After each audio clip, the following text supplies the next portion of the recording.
Welcome in, friends, to another edition of Sports from the Couch here on Mercado Airwaves. I'm your host, Mike Mercado. I want to thank you so much for making us a part of your day. Before we get to this latest segment from the latest edition of the Sports Cubicle on WCPT 820 AM, we want to remind you can follow us all over in the universe. I'm on Twitter at Mike A Media, Instagram, Mike Mercado Media. You could be interactive with the show on Twitter at Couch Sports Talk and at Sports Cubicle TV.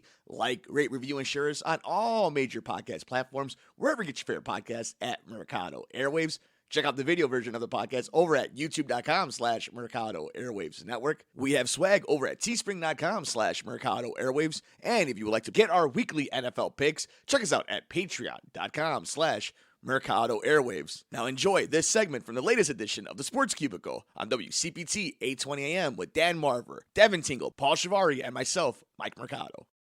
Unfortunately, whenever we seem to talk about the Blackhawks here on the Sports Cubicle, it's never about what's going on the ice. It seems to be a lot of nonsense going on in the highest ends of this front office. And once again, the Blackhawks are on the main topic of Sports Cubicle heading into Super Bowl weekend. The thing that can outshine Tom Brady's retirement is Brian Flores and the Chicago Blackhawks Kyle Beach situation, this lawsuit, this sexual allegation case that has been going on.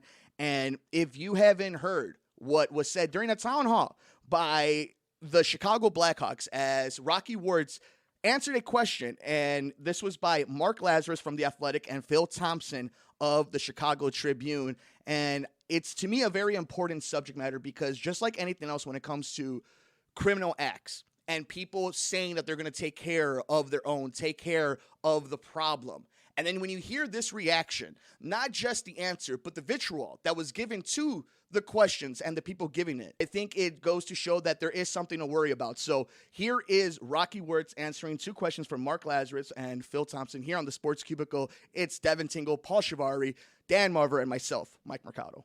Back also, and I think much of what happened to Kyle Beach stemmed from a power imbalance between a coach and a player and the powerlessness of a player in that situation. So what are the Blackhawks doing? What have the Blackhawks done? What will the Blackhawks do to empower a player in a similar situation to make sure that doesn't happen again? I'm going to answer the question at the end. I think the report speaks for itself. The people that were involved are no longer here. We're not looking back at 2010. We're looking forward. And we're not going to talk about 2010. I know, and I'm not either. And we're not going to talk about what happened. We're moving forward. That is my answer. Now, what's your next question? I can pick up to what we are doing today. And I think no, I don't know. That's none of your business. That's none of your business. What we're going to do today is our business. I don't think it's any of your business. How is it not my business? Because I don't think it's any of your business. You don't work for the company. If someone in the company asks that question, we'll answer it. And I think you should get on to the next subject. We're not going to talk about Kyle Beach. We're not going to talk about anything that happened. Now, we're moving on. What more do I have to say? You want to keep asking the same question to hear the same answer?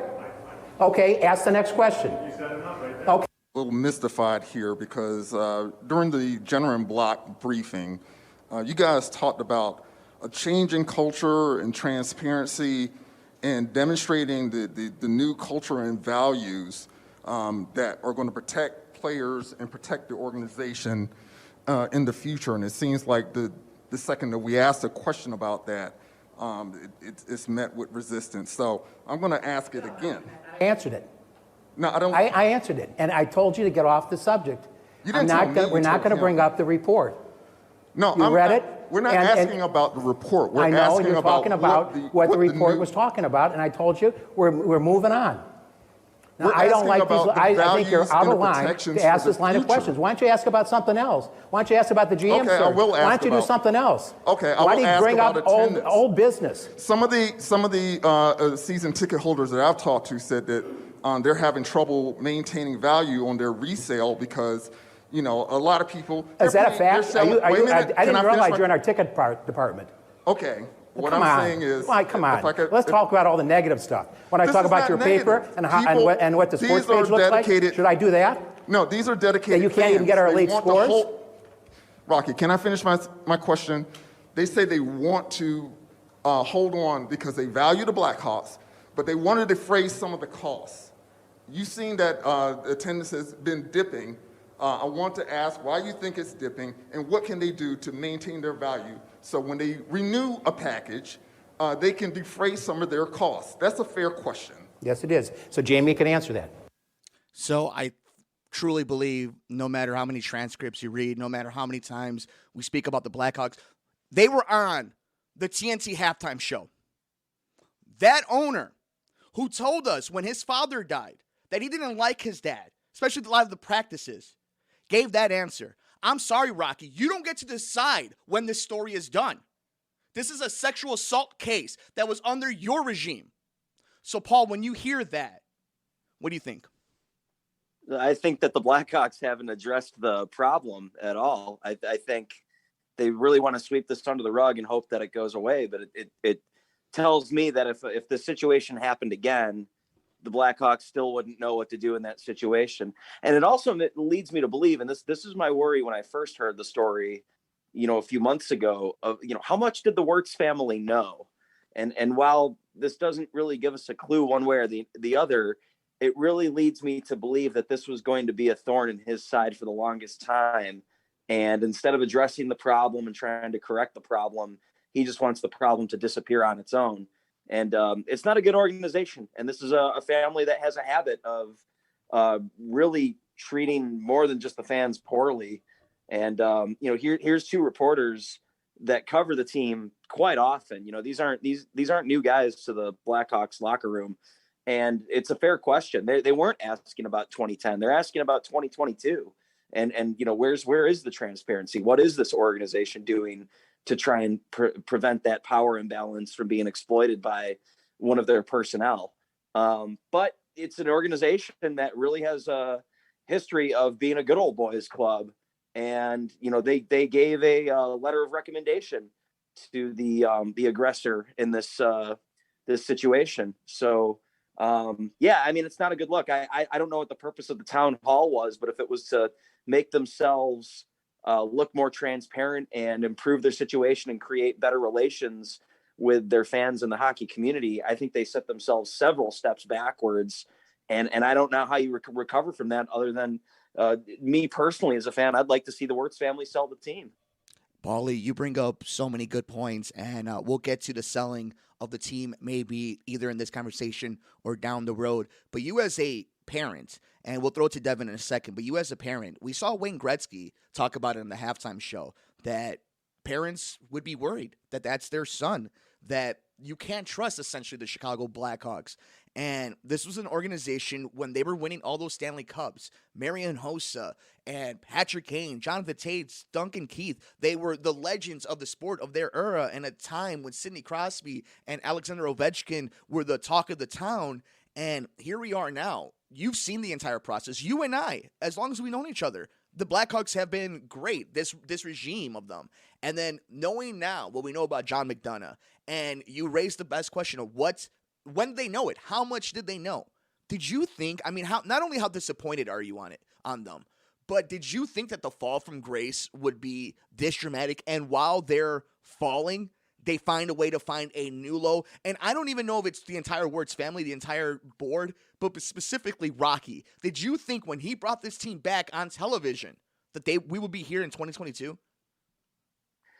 It's hard because, it's such the Kyle Beach situation doesn't seem like it's something that happens that often at that type of level. You'd think that a professional sports organization that's very, very much in the spotlight would be very quick to snuff out these types of situations. I know that these situations happen at various levels, and especially the more amateur you get, or semi-professional or college or whatever, you're going to find this more than I think a professional sports team in a major force sport. It's just troublesome, in general. But yeah, if I had kids that worked in that organization, even if they were a video editor or something along those lines, they don't even have to be a hockey player. I would tell them to reconsider, working for, who they work for. But, of course it would be up to them and, what they see in the workplace. I think, people can usually kind of get a feel for the atmosphere, the culture, and try and find their own transparency if the company's not providing that transparency. So yeah, I mean, it's not good. I mean, I liked that Rocky Wirtz wasn't his father, Bill Wirtz, in terms of trying to modernize the team when Bill Wirtz died back in 2007. And I think in some ways, Rocky modernized there, but if I remember correctly, in this town hall, this specific moment, that question was directed towards Danny Wirtz, who's the CEO, and Good that's point. the new generation of the Wirtz family. And Rocky wouldn't even let him, answer the question. And, maybe Danny Wirtz, had something, relevant to say about how they're trying to improve the situation. I mean, I think compared to what we heard, I at least would have accepted, hey, we haven't come up with something yet, but we're working on something. And gosh, we contracted consultants to help us figure out the right way to go about this. But I didn't hear any of that. I heard somebody is responsible for something and instead of accepting the blame or the ownership or being accountable, they just wanted to kick it off to the side and hope that no one noticed. And that feels very old school. That feels very, apple not far from the tree when it comes to Rocky Wirtz and Bill Wirtz. And I'm hoping that maybe Danny Wirtz has a little bit more media savvy to protect this organization and its people going forward.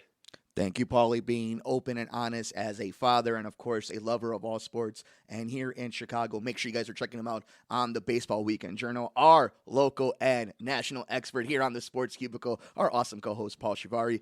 Dev, this is something that you and I have been talking about. We've been talking about here on the Sports Cubicle, all four of us. You heard the questions by Mark Lazarus and by Phil Thompson. You heard the response by Rocky Wirtz. And then you kind of see the fall off from it. Where are you at with the Chicago Blackhawks after this town hall meeting?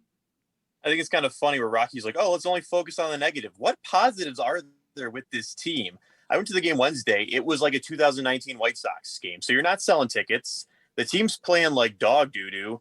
And you got this Kyle Beach thing going on here. Please, Rocky, tell me, what are the positives they're even supposed to ask you to start, really?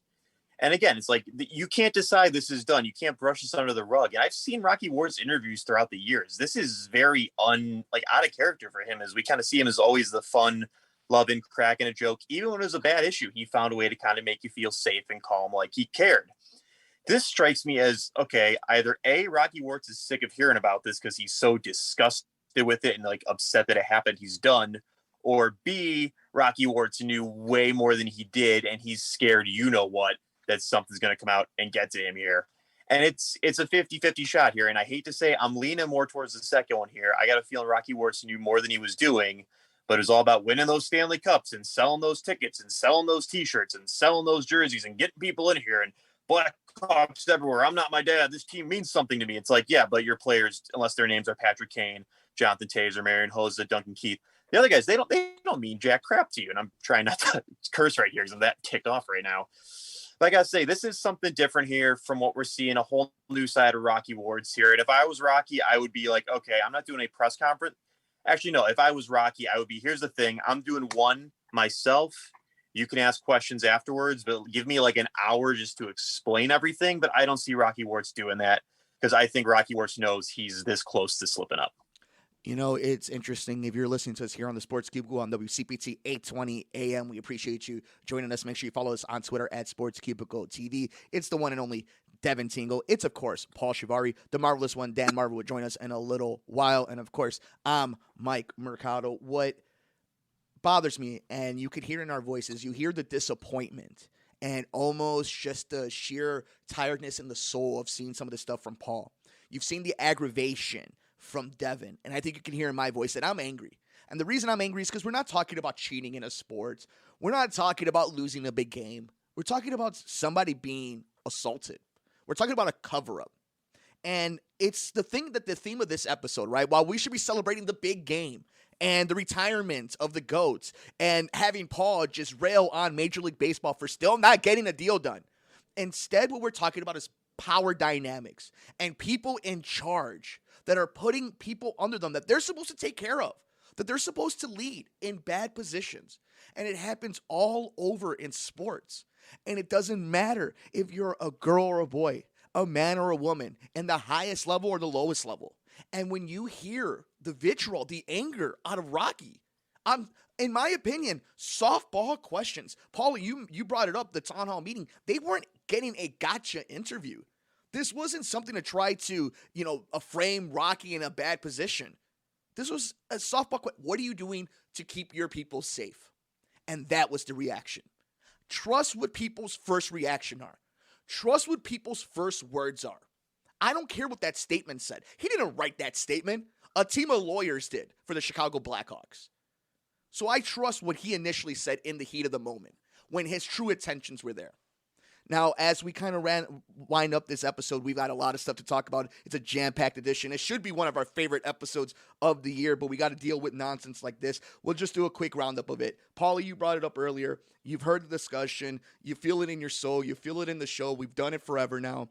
But what do you think this team is going to do? I don't think Rocky can sell it. I don't think they can force him to sell it, but do you go to a game as a fan knowing this reaction now, knowing the reclamation project that they were doing hasn't gone how it seems just off of optics? Where are you at when it comes to the future of this organization with its fandom? Well, as far as being a fan going to games, I wouldn't go to a Blackhawks game until Dollar Bill passed away, and then I did go to a game, and then after that they got good, and I got priced out of going to games. So yeah, while the price is right for me to come back and see them, I'm just disgusted as a fan. I'm not a Blackhawks fan anymore. I think it's great that we have an Original Six hockey franchise, in this great city, but I think their ownership has just really run it into the ground. And I can't celebrate the 2010 Stanley Cup. In the moment, it gave me so many great emotions as a fan to finally see them win one in half a century, and then them to win one of three. But to know now that first one is, heavily tainted, where the organization basically, without coming out and saying it, but by their actions, have said that winning a championship is more important than the health and safety of our players and our people. I can't sit there and enjoy it, and I can't support it. And, if I was to predict what is the Wirtz family going to do from here? Well, I would hope that they would take this as a learning moment. I mean, I'm pretty sure that after that town hall, they realized how terrible that looked, in a public relations standpoint. So I would hope that there would be some sort of change. But based off the track record of this organization, I'm not going to hold my breath. I think it was clear in what Rocky Wirtz was saying is that he wants this to be over with. And I think drawing any attention to it is not what he intends to do. Dev, where are you at with the fandom? You went to a game. This is now in a different reality. Where are you with the Chicago Blackhawks? Where are you at with the Wirtz family? How do you think this all plays out in the diehards of Chi-Town? Well, to start, I went to this Blackhawks game for free, and the guy who gave me the ticket, he also got them for free. They are desperately trying to get people in here. Personally, I'm gonna do what Paul Chivari would say, a hot take here. I don't think they should sell the team. I think the NHL should find the Wirtz family up the ass for as much as they can here, and you're under investigation until you win your next Stanley Cup. With how that team's playing, that might be another half century at the rate we're going here. Definitely at the point right now, I'm like Rocky, you fired everyone, but it's clear that there were words that in 2010, you want to tell me in 2010 you didn't even have the slightest idea this was happening? No, Rocky Wirtz made his bed. I think it's time to lay in it. I think you need to get fined by the NFL. I think every game you play, you need to be under investigation. I want Rocky Wirtz going to the bathroom with a security guard standing behind him just to make, I'm going a little dramatic about it. This is the thing right now. It's I want these Blackhawks to suffer, so to speak. As a fan of the city of Chicago and a fan of hockey here, it's really hard to cheer for this team. They scored one goal and the crowd lost their mind. I'm you guys are already down 3-0. Why are we celebrating a team playing like garbage here? So Rocky, there's no positives to talk about here. And guess what? This is mostly on you at this point. Yes, there are other people here, but you still know. And yeah, I get it. You want it to be over. And I'm sure Kyle Beach wanted it to be over the moment it effing started. But you don't seem to care about that. You don't care about your players unless they're going to draw money to you. You don't care about a practice squad guy. So no, Rocky, F you, lay in your bed. I hope you lose so much damn money that your head spins so much tonight that Satan tears up that contract. You signed with your dad at first so he can sleep tonight. I'm good. Well, with that, we hope that you are all good with the rest of the episode because we promise the fun is coming. We are going to talk about the big game the rest of the way. It is the Bengals and it is the Rams. It is Burrow. It is Stafford. We're going to get to all that. But we had to talk about this because it's important stuff. And there's no other people I want to work this out with than my amazing friends and co-hosts, the one and only Devin Tingle, of course, the fantastic Baseball Weekend Journal's Paul Chivari, our own Paul Chivari, the marvelous one, Dan Marver, a little later on the show. I'm Mike Mercado.